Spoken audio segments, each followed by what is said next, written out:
Hello friends, welcome to our channel national education centre. आज आपका classification of number का part 9 video है। आज देखिए क्वेश्चन नंबर हम लोग 31 से देखेंगे। देखिए क्वेश्चन नंबर 31 क्या कह रहा है। 100 तक की सभी विषम अभाज्य संख्याओं को एक साथ गुना किया जाता है, इस गुणनफल का इकाई अंक क्या है। तो 100 तक सभी विषम अभाज्य संख्या को कहेंगे। तो विषम अभाज्य संख्या 3 से स्टार्ट होता है, 3, 5, 7, 11, 13 डॉट डॉट डॉट इसी तरह से जाएगा, है ना। तो कह रहा है कि विषम अभाज्य संख्या को एक साथ गुना किया जाता है। देखिए तो यहाँ पर एक छोटी सी बात याद रखिएगा, 5 से संबंधित एक सवाल पूछा जाता है। तो 5 में यदि किसी भी ऑड संख्या से अगर गुना करते हैं ऑड नंबर से, तो इसका यूनिट डिजिट जो हो जाएगा, यूनिट डिजिट वो 5 होगा। और 5 में यदि हम किसी इवन नंबर से अगर गुना करते हैं तो इसका यूनिट डिजिट क्या हो जाएगा, 0 हो जाएगा। तो देखिए 5 है और 5 के अलावा जितने भी है सारे विषम अभाज्य संख्या है। तो 5 में अगर विषम से गुना करेंगे तो इसका यूनिट डिजिट क्या हो जाएगा, 5 हो जाएगा। क्लियर है। इसको आप यहाँ पे चेक भी कर सकते हैं। देखिए 5 में अगर किसी भी ऑड को अगर गुना कर देते हैं, जैसे 3 कर देते हैं तो 5 दिया 15। 5 में यदि किसी इवन नंबर से अगर गुना कर देते 5 चौक 20, इसका यूनिट डिजिट 5, इसका यूनिट डिजिट 0। देखिए गुना करके इतना ही आएगा। क्लियर है। तो इसको ऑप्शन नंबर कौन हो जाएगा, सी। क्लियर है। अब आगे देखिए क्वेश्चन नंबर 32 क्या कह रहा है। x का मान जिसके लिए x, x + 2, x + 4 सभी अभाज्य संख्या, x, x + 2 और x + 4 ये तीनों कैसी संख्या, अभाज्य संख्या। तो यहाँ पे डिफरेंस आप जान रहे हैं 2 का, यहाँ पे डिफरेंस कितना का, 2 का। और सभी डिफरेंस 2 का हमेशा एक ही जगह पे होता है, 3, 5, 7, जिसका आपको बताए थे एक नया नाम क्रमागत अभाज्य संख्या। इसका भी डिफरेंस 2 का, इसका भी डिफरेंस 2 का, है ना। तो x की जगह पर अगर 3 रख लेते हैं तो 3 + 2 5 हो जाएगा, 3 + 4 7 हो जाएगा, यानी कि x का मान कौन हो जाएगा, 3। क्लियर है। तो ऑप्शन नंबर कौन हो जाएगा, डी। क्लियर। नंबर 33 क्या कह रहा है। यदि p और q अपेक्षाकृत अभाज्य है और p + q बराबर 12, p + q बराबर कितना, 12 है, तो p से बड़ा होना चाहिए q। p से बड़ा कौन होगा, q होगा। अब क्या बोला, कितने जोड़े संभव है। तो देखिए क्वेश्चन में बोल रहा है p से बड़ा होना चाहिए q, ठीक है। तो p अगर हम 1 मान ले तो q कितना है, 11 मानना पड़ेगा। p से बड़ा q हो गया और दोनों को जोड़ के 12 आना चाहिए, तो जोड़ेंगे। अब देखिए 2 में 10 जोड़ेंगे तब 12 आ जाएगा। 3 में अगर हम कितना जोड़ेंगे, 9 जोड़ेंगे। 4 में 8 जोड़ेंगे। 5 में कितना जोड़ना पड़ेगा, 7 जोड़ना पड़ेगा। और 6 में 6 जोड़ना पड़ेगा, ठीक है। सभी को जोड़ के 12 आ जा रहा है। अब देखिए यहाँ पर क्या बोला था, ध्यान से देखिएगा, सवाल में बोला था p और q अपेक्षाकृत अभाज्य है। और अपेक्षाकृत अभाज्य संख्या को आप जानते हैं कि दोनों संख्याओं का मसा 1 आना चाहिए। तो देखिए ये दोनों का मसा 1 आ जाएगा, बिल्कुल आ जाएगा, ठीक है। तो ये तो हो जाएगा, ये होगा, इसका मसा 1 नहीं आएगा क्योंकि इसमें 2 कॉमन आ जाएगा, इसमें 3 कॉमन आ जाएगा, इसमें 2 कॉमन आ जाएगा, ये होगा, इसमें 2 कॉमन आ जाएगा। तो इन दोनों का HCF 1 आएगा, है ना। तो कितने जोड़े संभव होगा, 2। Option number B. क्लियर है। अब देखिए क्वेश्चन नंबर 34 क्या कह रहा है। यदि n बराबर 3 के पावर 14 प्लस 3 के पावर 13 माइनस 12 है, तो n का सबसे बड़ा अभाज्य गुणनखंड क्या है। तो देखिए इसको हम सॉल्यूशन करने की कोशिश करेंगे। देखिए ये दोनों में कॉमन कौन आ जाएगा, 3 के पावर 13, तो यहाँ पर क्या हो जाएगा, 3 के पावर 1 प्लस यहाँ पे कुछ बचेगा, 1 बचेगा, माइनस 12। अब यहाँ पे करिए तो 3 के पावर 13 गुना, इंटू का मतलब क्या होता है, गुना। तो 3 के पावर 1 3, 3 और 1 4, माइनस 12।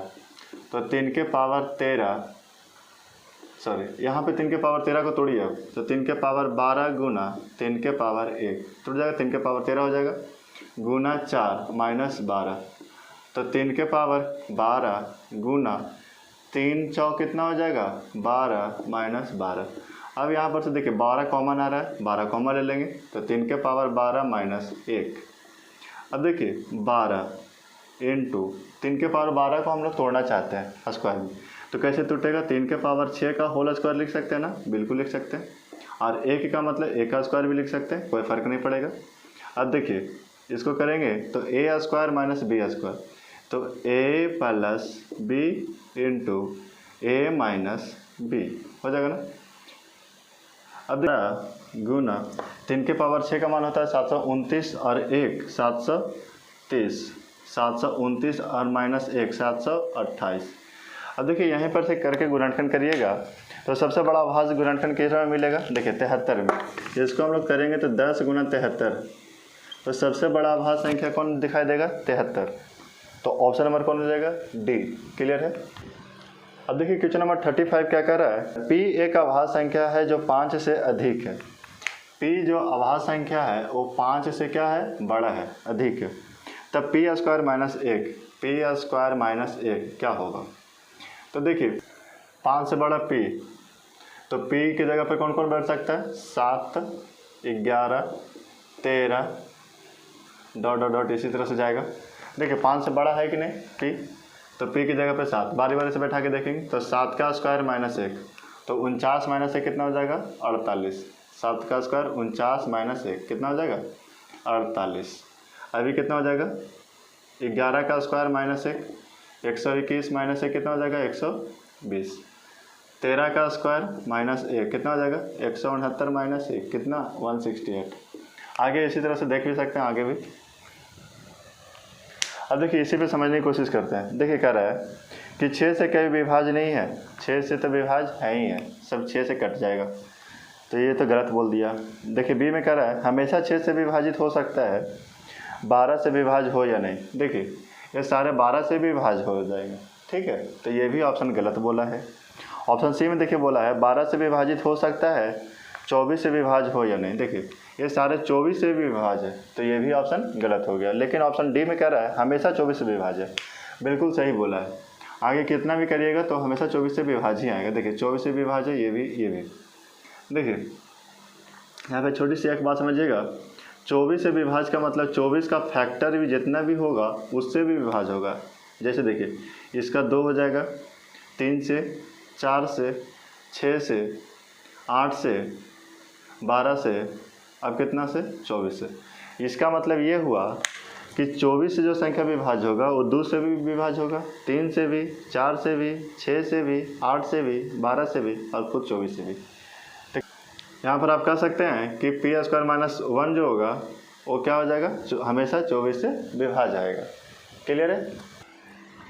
तो 35 का ऑप्शन नंबर कौन हो जाएगा, डी। क्लियर है। अब देखिए क्वेश्चन नंबर 36 क्या कह रहा है, P, Q और R अभाज्य संख्या है, जैसे कि P से बड़ा Q होना चाहिए, Q से बड़ा R होना चाहिए और R से बड़ा 13 होना चाहिए। तो कितने मामलों में P + Q + R भी एक अभाज्य संख्या होगी। तो देखिए अभाज्य संख्या आप जानते हैं कौन कौन होता है, 2, 3, 5, 7, 11, 13, 17 ... लेकिन यहाँ पे 13 बोला है तो 13 तक ही, तो 13 से कम वाले बोला है ना, तो 13 भी इसमें शामिल नहीं होगा। अब देखिए यहाँ पर 2 भी छट जाएगा, क्यों छटेगा, क्योंकि आप जानते हैं यहाँ पे बोल रखा है P + Q + R जो है वो कैसा संख्या होना चाहिए, प्राइम नंबर होना चाहिए, यानी कि अभाज्य संख्या होना चाहिए। और 2 एकमात्र सम अभाज्य संख्या था, 2 के अलावा जितने भी सारे आएंगे वो विषम अभाज्य संख्या होगी, यानी कि विषम संख्या होगी। तो देखिए 2 अगर इसमें रख लेंगे तो यहाँ पर विषम नहीं आएगा, सम आ जाएगा, इसलिए 2 और इवन है तो इसको हटा देंगे, तो सारे ये सब ऑड रखेंगे, ये भी ऑड रखेंगे, तो भी आपका ये क्या प्राप्त होगा, ऑड होगा। क्लियर है। तब यहाँ पर देखिए कौन कौन कर सकते हैं, 3 + 5 + 7 कर सकते हैं ना। फिर आगे कर सकते हैं 3 + 7 + 11, 5 को छोड़ दिए।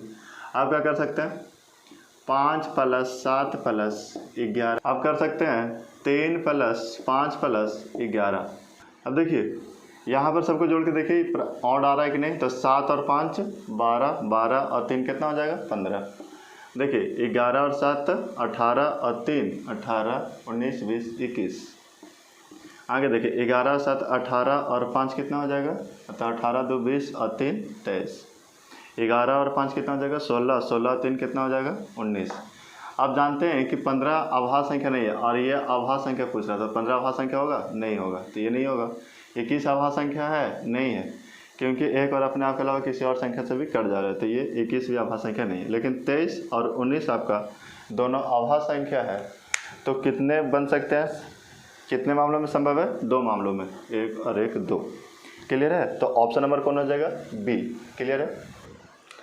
देखिए क्वेश्चन नंबर 37 क्या कर रहा है, प्रपत्र 3 के प्लस 1 के प्रत्येक अभाज्य संख्या को 3 के प्लस 1 के प्रत्येक अभाज्य संख्या को 6m प्लस 1 के रूप में दर्शाया जा सकता है, यानी कि इसको दोनों बराबर है। तो क्या कर रहा है, तब क्या होगा, देखिए तो 1 से 1 कट जाएगा, बराबर के साथ दोनों सेम है तो कट जाएगा।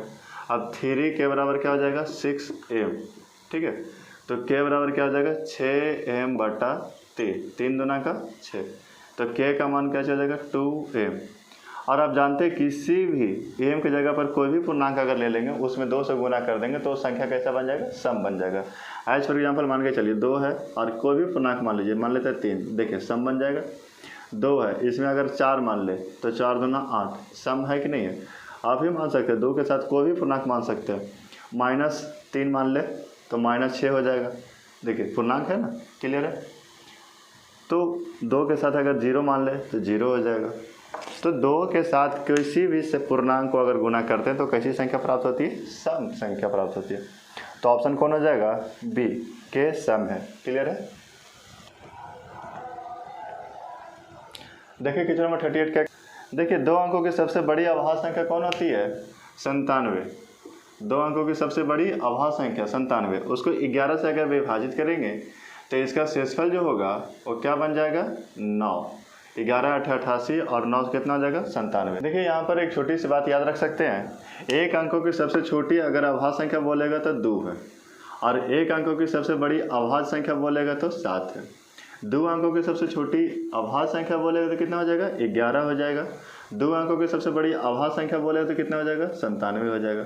3 अंकों की सबसे छोटी अभाज्य संख्या बोलेगा तो 101 होगा, और 3 अंकों की सबसे बड़ी अभाज्य संख्या बोलेगा तो 997 हो जाएगा। 3 को याद रखिएगा आप लोग, याद रहेगा। 2 एक अंकों की सबसे छोटी अभाज्य संख्या 2, एक अंकों की सबसे बड़ी अभाज्य संख्या कितना हो जाएगा, 7। 2 अंकों की सबसे छोटी अभाज्य संख्या कौन, 11। 2 अंकों की सबसे बड़ी अभाज्य संख्या कितना, 97।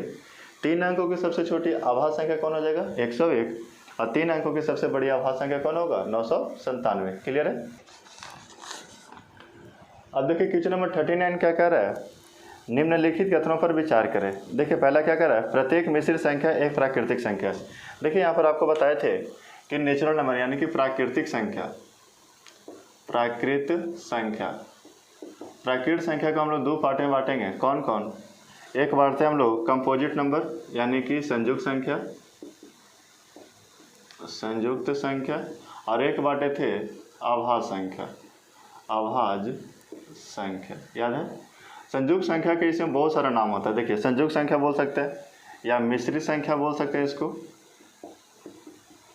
या एक और नाम बोलेंगे इसका संयुक्त संख्या बोलेंगे, मिश्रित संख्या बोलेंगे, या फिर इसका एक और नाम बोलते हैं हम लोग भाज्य संख्या।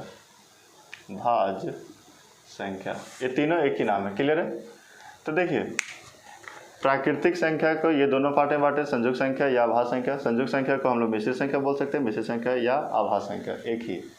तो देखिए यहाँ पे सवाल क्या बोला है, प्रत्येक मिश्रित संख्या एक प्राकृतिक संख्या है। तो नीचे से ऊपर बोलने वाला सब सही होता है। तो देखिए नीचे से ऊपर बोला प्रत्येक मिश्रित संख्या प्राकृतिक संख्या है, बिल्कुल सही है। हर पूरी संख्या एक प्राकृतिक संख्या है।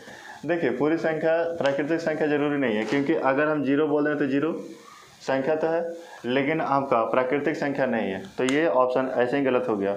तो इसका मात्र कौन हो जाएगा, केवल एक, ऑप्शन नंबर ए। क्लियर है।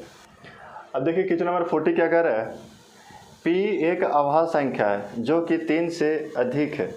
P कैसी संख्या है, अभाज्य संख्या है जो कि 3 से अधिक है। तो P स्क्वायर को 12 से विभाजित करने पर, P स्क्वायर को 12 से विभाजित, देखिए तो P से बड़ा अभाज्य संख्या कौन कौन है, 3 से बड़ा अभाज्य संख्या कौन कौन हो जाएगा। तो 3 से बड़ा आपका 5 हो जाएगा, क्योंकि 3 से बड़ा तो P का मान 5 हो सकता है, 7 हो सकता है, 11 हो सकता है, 13 हो सकता है, और भी इसी तरह से आगे जाएगा। अब चेक करिएगा, देखिए P स्क्वायर बटा 12 बोला है, तो P की जगह पर आप 5 बैठा के देखिए, तो 5 का स्क्वायर बटा 12, 5 का स्क्वायर कितना, 25 बटा 12, 12 दूना 24, यानी कि शेषफल कितना हो जाएगा, 1 हो जाएगा। अगर यहाँ पर हम देखिए कितना बैठा दे, 7, तो 7 का स्क्वायर बटा 12, 49 बटा 12, 12 चौ 48, तो रिमाइंडर कितना हो जाएगा, 1 हो जाएगा। अगर 11 बैठाते तो 11 का स्क्वायर बटा 12, 11 का स्क्वायर 121 बटा 12, 12 दहाँ 120, रिमाइंडर कितना 1। आगे देखिए 13 बैठा के देखिए तो 13 का स्क्वायर बटा 12, 169 बटा 12।